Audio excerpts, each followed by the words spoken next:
Samahan niyo ako na maghanap ng 3 bato na para sa aking takdang aralin. Tara na! Ayun! Nakikita ko! Marami daw mga bato. Baka nandun yung mga hinahanap nating iba't ibang klaseng bato.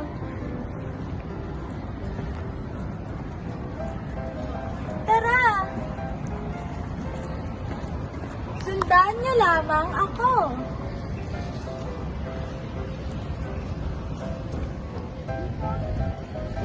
Tara na! Malapit na tayo sa ating patutunguhan. Hala! Ang daming bato! Umpisahan ko na maghanap ng kailangan kong bato. Ito kaya? Hindi! Ay, ito! Hindi rin!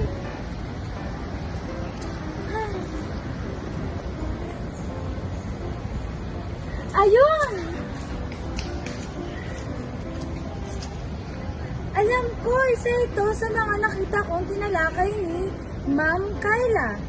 Anong klaseng bato kaya ito?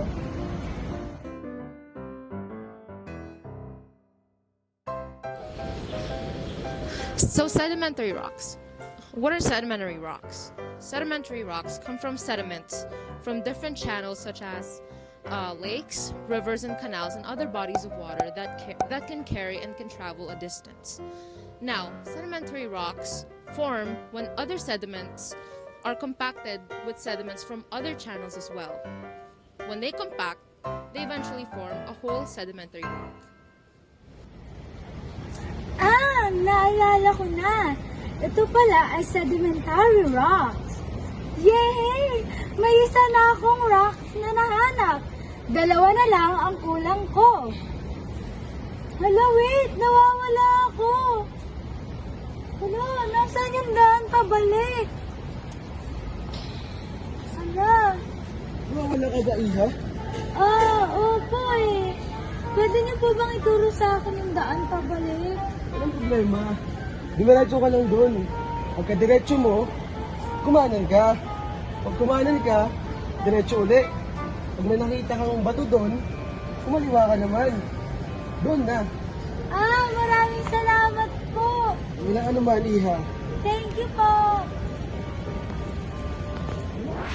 Okay, kailangan lang daw natin dumiretso, sabi ni Kuya. Hindi ko lang natin yung pangalan niya, pero okay lang, ang mahalaga, tinuro niya sa atin ang tamang daan pabalik. Ito yung sinasabi ni Kuya, nakahanan daw ako. Tara na! Para naman tayo ay makabalik kaagad. Tara na! Nandito na tayo sa pakanan. Sabi ni Kuya, pagkakanan daw natin ay muli tayong didiretso. Tara na!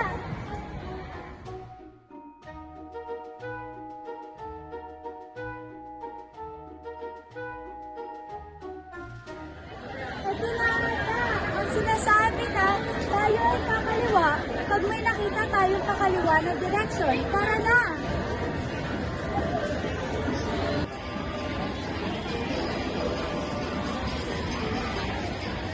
Diba, ang sabi ni Manong, pag tayo ay nakakaliwa na, dapat tayo ay diretso lamang.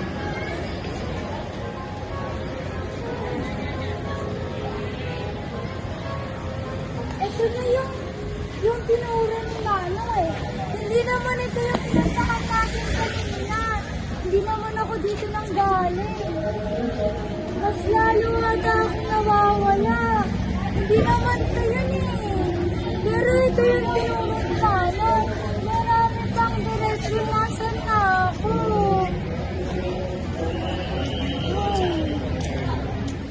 Ay naku, nasan na kaya ako? Ano? Nasan na ako? Hala! Yun ata yung bato na hinahanap ko. Anong klaseng bato kaya to?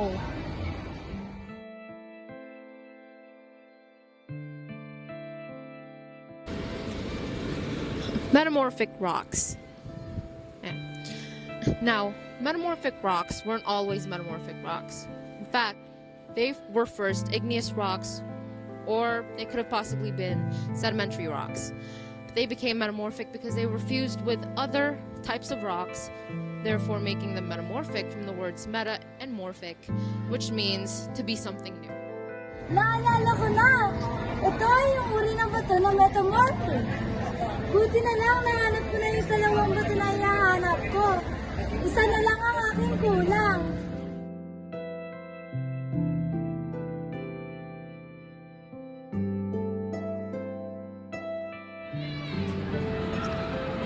Igneous rocks. What are igneous rocks? Igneous rocks are rocks that come from cooled down lava and magma. There are two types of igneous rocks.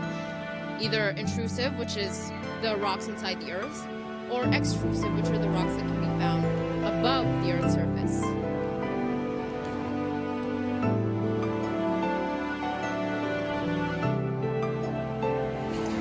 Naalala ko na! Ito yung igneous rock na kulang na hinahanap kong bato.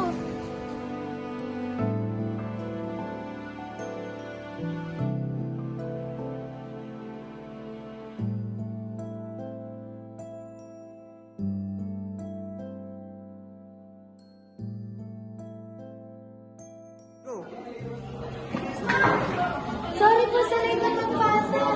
Yan na po yung mga bato na hinahanap ko kong bato po yan. Yay! Maraming salamat po, Dam! Maraming salamat ulit sa inyong lahat sa pagtulong ninyo sa paghahanap sa akin ng mga bato.